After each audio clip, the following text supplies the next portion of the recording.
ফিলিস্তিনের প্রতিরোধ যোদ্ধাদের মুখপাত্র ছিলেন আবু ওবায়দা। প্রায় 2 দশকেরও বেশি সময় ধরে কাজ করেছেন হামাসের হয়ে। যুদ্ধক্ষেত্র থেকে গাজায় আগ্রাসন আর স্বাধীনতাকামীদের আপডেট জানাতেন তিনি, তুলে ধরতেন হামাসের বক্তব্য।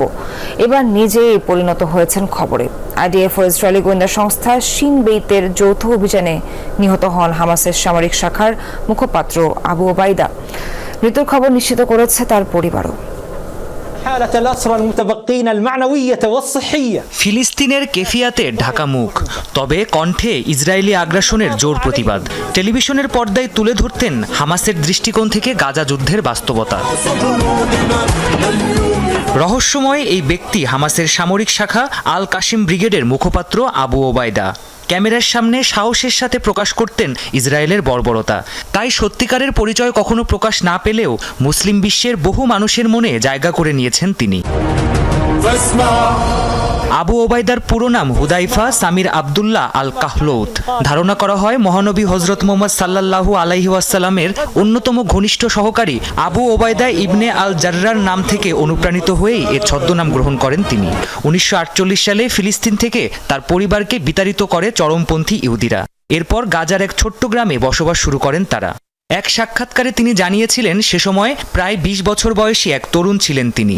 এ থেকে তার বর্তমান বয়সেরও কিছুটা ধারণা পাওয়া যায়। 2 দশকেরও বেশি সময় ধরে হামাসের হয়ে কাজ করে আসছেন আবু ওবায়দা। সর্বপ্রথম 2004 সালে সশস্ত্র সংগঠনটির মুখপাত্রের দায়িত্বে দেখা যায় তাকে। তবে 2006 সালে ইসরায়েলি সেনা সদস্য গিলাদ সালিদকে জিম্মি করার ঘোষণা দিয়ে বিশেষভাবে সামনে আসে তার নাম। এরপর বিভিন্ন সময় নিজ বক্তব্যের কারণে আলোচনা সমালোচনার কেন্দ্রে পরিণত হন এই হামাস কর্মকর্তা।